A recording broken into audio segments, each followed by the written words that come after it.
Hey, what's going on, fellas? As you guys know, on Thanksgiving Day, our Lions fell in an absolute heartbreaker of a game, boys. A heartbreaker. I mean, that couldn't have been any closer, and it couldn't have been a more entertaining game, but ultimately our team came up short. Thankfully, though, there are some moral victories to take away from this game. You guys know I'm not one for moral victories, but there are some things worth tipping our hat to, so hopefully you guys enjoyed the holiday break. Let's get back into it with a quick recap of the Lions' 28-25 loss at the hands of the Buffalo Bills on Thanksgiving Day.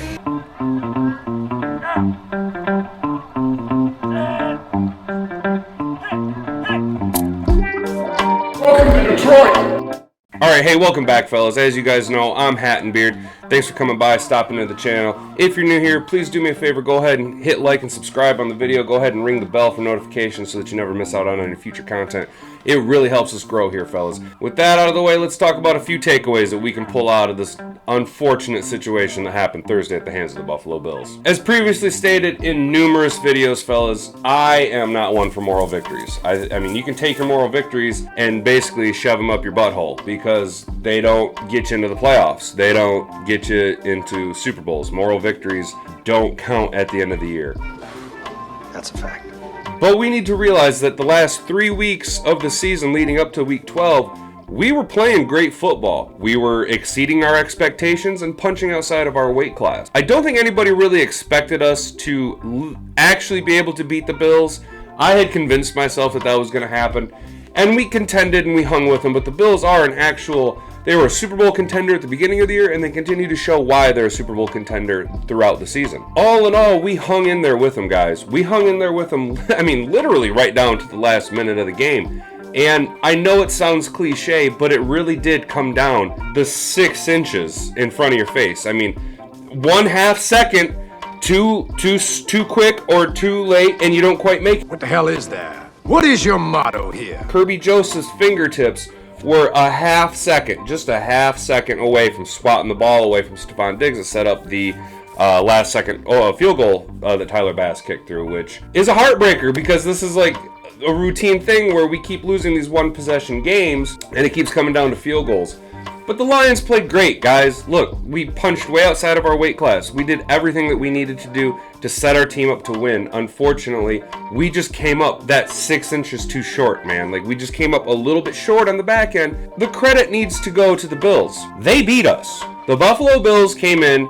They knew what to do. They're a perennial playoff team, and they knew how to exploit our weaknesses on both offense and defense, okay?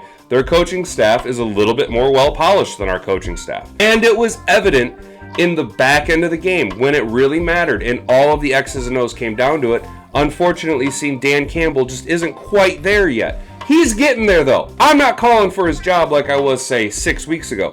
Dan Campbell has shown in the past 4 weeks that he is very good at growth. I mean, his growth has been exponential in the past few weeks. Unfortunately, there are still times that we see Dan Campbell doing Dan Campbell things. He still likes to go for it. It continues to pay off for us. He's not going for it on 4th down as much as he once did, and he's only doing it now really inside the goal line. Or down around the goal line, I should say. The big glaring hole is that Dan Campbell is still bad at time management. And I don't know how you correct that, but that is the one thing that will continue to hold us back, is that if Dan Campbell can't manage the clock in the final minute of the game, when you have a chance to win the game, more so you have a chance to at least tie the game up and send it to overtime. Dan Campbell didn't necessarily manage the clock the way that he needs to, and our play calling was a little confusing, considering most people in that situation would be trying to play for the overtime, not play for the win. Dan Campbell's an aggressive guy, so I guess that's just what we need to remember, is that he's an aggressive guy and he's going to make these kind of decisions. But that's what ended up biting us in the butt, is that we got out-coached the last minute of the game, and that's what cost us the game. The big moral victory we can take away from this is that we hung with the team. We were banged up on both sides of the ball, okay? Our O-line was incredibly banged up with both guards being out. With Jeff Brokuda, say what you want about Jeff Brokuda, he's having an ascension year. He's starting to become a shutdown corner in this league. He's playing, or before he got hurt, he was playing really, really well. Unfortunately, he was in concussion protocol, and with the short turnaround on the weeks, there was no way he was going to be able to clear concussion protocol in 4 days. So he was out, and that is a huge detriment to our defense. let alone when you compile that with Stephon Diggs coming into our building, who is one of the top 5 wide receivers in the league. I mean, Stephon Diggs is as elite can be. And Jerry Jacobs did a very good job locking him down 99% of the game. It could be said that Jeff Brokuda would have locked him down 100% of the game, but Jerry Jacobs did a great job locking him down 99% of the game. Unfortunately, it was that 1% time where he didn't have him on lockdown, and it cost us the game, unfortunately. It really did. It set the Bills up for that last-second field goal that pushed them, seal the deal and beat us in regulation. Unfortunately, that was the big play. That was what did it, was that 99% of the time didn't quite get us over the hump, which is kind of the whole overarching theme of the game, is that 99% isn't going to win you 100% of the game, and you came up short that 1%. But all in all, we hung in there with them, fellas. We hung in with the Bills. It was an impressive game. I was a sweaty wreck on the floor. Because I thought we were going to win. I thought we were going to win, guys. I had convinced myself we were going to win. Now that I've had a few more days to process it, I can be more of a normie about it and Monday morning quarterback this and actually take away the moral victory. So all in all, I'm not upset. It sucks to lose. It sucks to lose, man. And we in Detroit know how badly it sucks to lose, because it's just been the way of our franchise for decades now. We were on a 3-game win streak, man, and it was not something that we're accustomed to, so it was a high that was really awesome to be on. But I got to admit that even taking this L doesn't feel the same as it does when you're losing 3-4 games in a row, when you don't expect to win games, because now our team has some swagger, man. You can see it on all the players. Everybody plays with an elevated sense of urgency, a new resurgence of energy, and it's really awesome to see our franchise correcting it. Losing sucks, but it doesn't suck as bad when you know things are on the right track, man. It's oh, you lost. It's a hiccup, not a mountain to overcome. You know what I mean? Like, it's the exception, not the rule. And hopefully winning becomes the rule, as the last, we won 3 out of the last 4 games. That's pretty awesome, fellers. Like, let's look at it that way. That's pretty awesome. 3 of 4 games. You won 3 of 4 games in roughly, a quarter of the season. You won this quarter, right? Like that. That's pretty awesome. I can't be mad with the turnaround that we've seen. Breaking it down, though, a little bit, I just want to talk about offense and defense. Look, AG has really turned it around, guys. Defensively, our team has been completely rejuvenated. I was wrong about Aubrey Pleasant. Evidently, he was the problem, and removing him from the situation has allowed AG to just unleash this defense. And it is a wonderful thing to see that against a perennial playoff team, AG was dialing up plays that had a lot of pressure in Josh Allen's face. You guys gotta realize that Josh Allen was under siege the majority of the game. He didn't have a lot of time to set up and sit back there and throw the ball deep. And when he did, he was able to unload to Isaiah McKenzie for a touchdown. So AG had to keep bringing the pressure, because obviously, as I stated in the preseason videos and stuff, when you combine a good pass rush, it with a less than stellar back end, it makes up for deficiencies on the back end. Also, when you have a better secondary, it makes up for shortcomings on your front seven. And with the increase in pass rush that we've been able to get over the past few weeks, you've seen the benefit of that. We've been able to create more takeaways, more turnovers. We've been able to cause more ill-advised passes and erratic throws from quarterbacks, resulting in losses of possessions, turnovers, or not turnovers, but at least punting the ball away where we get the ball back. Our defense has elevated itself, and AG has done a wonderful job the past 4 weeks. I am very impressed with Aaron Glenn's turnaround. When it becomes a habit, that's when we go places. Yeah. And that's when you start expecting to win, like we talk about. Yeah. Expect it, man. You got me? Yeah. Unfortunately, we can still not seem to stop a mobile quarterback to save our ass. And Josh Allen took advantage of that. Why did Josh Allen take advantage of that? Because Josh Allen is an elite quarterback. Josh Allen is one of the top 2 or 3 quarterbacks in this league. He's got a cannon, an accurate cannon for an arm, and he's incredibly mobile. He is a bigger, better version of Ben Roethlisberger during his prime years. Josh Allen should win 2 or 3 Super Bowls in his career, or at least contend for 2 or 3 more Super Bowls in his career. He's very, very good. Bring in a very, very good quarterback who is incredibly athletic. He doesn't need to beat you with his arm, though ultimately he did beat us with his arm on the final drive there. Can exploit a collapsing pocket around him, and he's just slippery enough where you've seen it. You guys seen it if you watched the game. He slipped out of the pocket, and he took off for significant yardage. I mean, I think he was their leading rusher come the end of the game. And that's not surprising because those of us that follow football regularly know that that's what Josh Allen does, so you would have thought that AG could have schemed for that a little bit better. Unfortunately, what seems to be the one trend with AG is that he can scheme and stop 99% of offensive productions unless you have a mobile quarterback. And if you have a mobile quarterback, they're just going to take advantage of you. And that's kind of the cheat code with the NFL right now, is having mobile quarterbacks that can slip out of the pocket and extend plays, because when you can extend plays, DBs they can't hold up for 5, 6, 7 seconds on the back end. And your rush edges, if they can get to if they can get the quarterback on their first wave, that's great. But you don't see a lot of quarterbacks going down after they evade the first wave, namely because the defensive players have been coached to essentially let up, because roughing the passer is so prevalent, and they allow quarterbacks to get away with so much. I mean, for example, we have a new puppy, right? And Hatton Boobs literally calls it quarterbacking when the puppy acts like, oh, I'm such a sad little girl. She literally calls it quarterbacking because that's what quarterbacks be doing nowadays. Defensive players have been kind of coached to let up on the after the first wave. You don't get to them after the first wave. You kind of got to let up, because they're going to dance around, they're going to release at the last second, and you're going to hit them just a little too hard because you're running just a little too fast to try and make up for the loss of the first wave of your pass rush, and then you're going to end up causing a 15-yard penalty, and it's just going to end up badly. So you need to have a mobile quarterback that can evade that first wave and allow things to extend longer, which is what Josh Allen is very good at doing, and he exploited our defense with it multiple times. And like I've said numerous times in this video, stopping everything 99% of the time is great, but it doesn't get you over the W when you need to play a perfect game against a perennial playoff team. Trust me. Aaron Glenn, though, I think over the past 4 weeks with his growth, dude, he coached a solid game. I mean, what more do you want from him with the talent that you're given? We're playing with a lot of elite level rookies, but we need more veteran presence to be those guys that understand the tricks of the trade and understand how to manipulate an offensive line and how to do these subtle little things that Hutch will be able to do later on, but right now he's not quite able to do.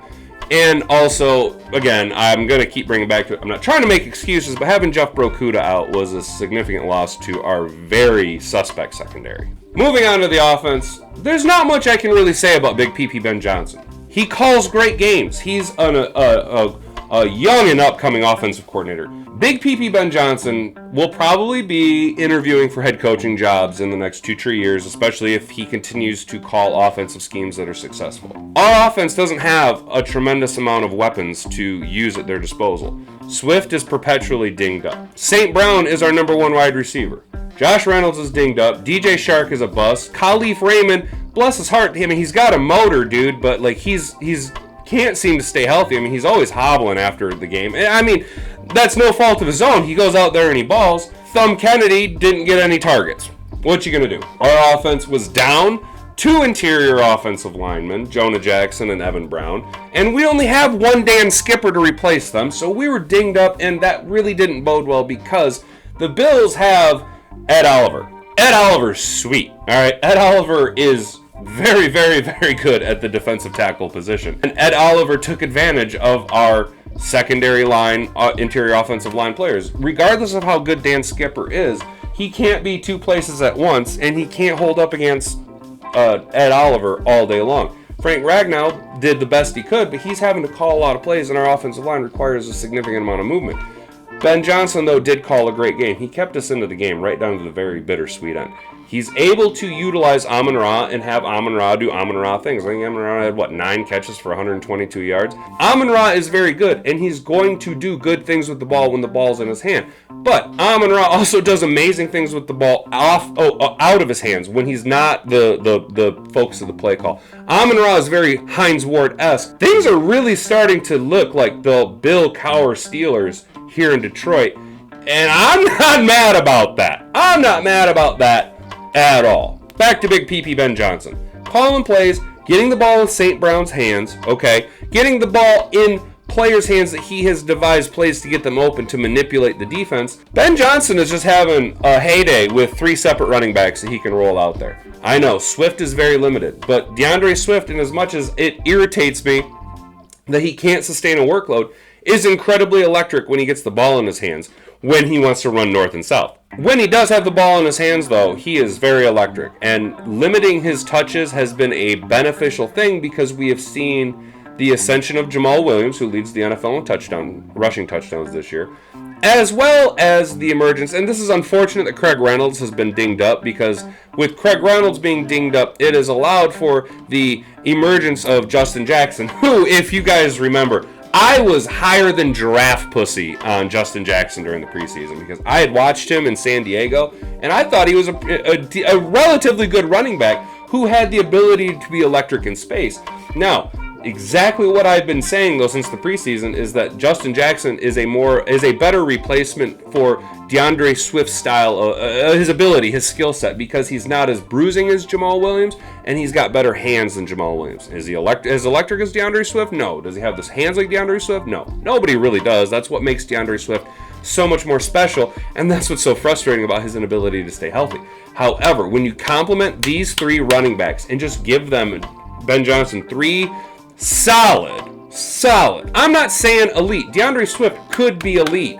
Jamal Williams is like a strong, like A tier, not quite S tier running back, right? Like Jamal Williams is very, very good, and he can handle the workload. And I think that if he was more accustomed to being in that role, he could develop into being more of that team-building running back that you can just supplant there and say, this is our guy for the next 5-6 years. Well, he's been in the league a while, so the next 4 or 5 years tops. I wouldn't pay him a 5-year contract. I think Jamal Williams, though, should be re-signed to the Lions for at least another 2 or 3 years. I mean, he is Dan Campbell on the field. He embodies what Dan Campbell's about. And it's evident in his running style that he is a bruiser. He is out there to take the team on his back and carry them across the goal line. And I really like Jamal Williams, guys. I really like Jamal Williams, but I always have.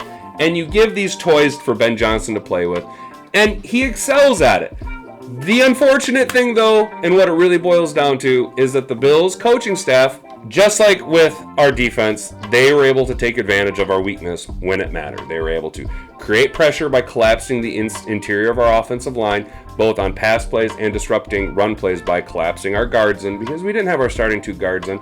And Dan Skipper, bless his heart, can only do so much. He's only one man. He can't be 2 places at once. As well as we only have one person that we can really throw the ball to. So it could be said that they schemed to handle everybody else but Amon-Ra St. Brown. I'm going to take it a different way. I'm going to say right now, the Bills got very lucky that Jameson Williams isn't back yet, because I'm fairly confident in my statement of, if J-Mo is back for this game, our offense looks different enough that we put up 30 points and we win that game. Because when you look at how our offense, it's missing one thing, and that is that deep threat. It's missing that deep threat, and Jameson Williams is that deep threat, because we brought in a $10 million deep threat on a 1-year prove-it deal, and boy howdy, when his number is called, DJ Shark, time and time again, proves that he is the biggest fucking turd on the team, man. DJ Shark is a turd, man. He's just a turd. So I'm going to go out here and say that Ben Johnson coached like a solid B-plus game. There's only so much you can do with the talent he has available at his disposal,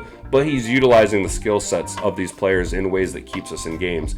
And now that you're bringing Jameson Williams back, it's going to be a much better ride the rest of the season on offense. I'm really expecting now J-Mo. I'm not saying he's going to go out there and have 10 catches a game and 100 yards, but if Jameson Williams over the duration of the season can compile 30, 40 yards for 300, 400 yards and 4 or 5 touchdowns, that shows you that he can be that guy, and that next year, next year is going to be sick, fellers. So, at the end of the day, all in all, it was a good, entertaining game. And if I was more of a normie, not a fan of the Lions, as such a diehard fan of the Lions, I would have loved watching it because it was a really entertaining game. All in all, though, fellas, we just got beat. Plain and simple. We got beat. We owned them the majority of the game. We were in it to win it, and we had them right down to the very end. But when assholes met elbows, we got out-coached and we got outplayed by better coaching staff and Josh Allen being Josh Allen. There's not much you can really do about that except for hope that your young players learn from this, hope that your coaching staff learns from this, grows from this, and that the next time we see our team in a situation, they don't repeat the same mistakes that they just did. Dan Campbell burns the clock off a little bit more and plays for the overtime. Our defense makes the play when we need to. That 100th last time, you know, it really came down to just the small details that elevated the Bills past us, because they made mistakes. They did. That game was ours to be had, and when it came down to it, the Bills just plain and simple beat us. And I'm not surprised, because look, the Bills are a playoff team. They're I root for the Bills outside of when they're playing Detroit. I'm actually a really big Bills fan, man. I have been since I was a little kid, dude. Like, I can't help it, man. They're an underdog like us, man, because their franchise has been kind of beaten down. They play outside in the freezing elements, dude. Think about all their playoff losses, or their Super Bowl losses, and how close they've come time and time again, man. So it's hard to not root for the Bills. And I really like Josh Allen, and I really like Stephon Diggs and Ed Oliver. So it sucked watching like all of my favorite players do what they do against us. But it was awesome to see our team respond and fight and fight and fight and fight right down to the very end. So I'm disappointed that we lost, fellas. Yeah, an L sucks, but it doesn't feel the same, does it? Comment down below if you made it this far. Comment down below if this even feels the same, because I don't think it feels the same, fellas. And I'm really proud of the effort that we gave. And I'm not one for moral victories. I've said it a bunch of times. I'm not one for moral victories. But our guys gave it their all, and hopefully we can learn from this. And I'm sure that we can learn from this, because this season has shown tremendous growth both in our player personnel and in our coaching personnel. The future's looking very good for the Lions, guys. So, hey, try and have yourself a good rest of the week, guys. Try not to let this L, drag you down too much, man. Remember, things are tilting in the right direction, and we have everything in place. A solid foundation is being built around this franchise, so the future is bright for us, fellas. The future is very bright for the Detroit Lions. I've been Hattenbeard. You've been an attentive audience. We'll catch you guys in the next one. Peace. Time to 23 Skidoo. Or should I say 69 Skidoo.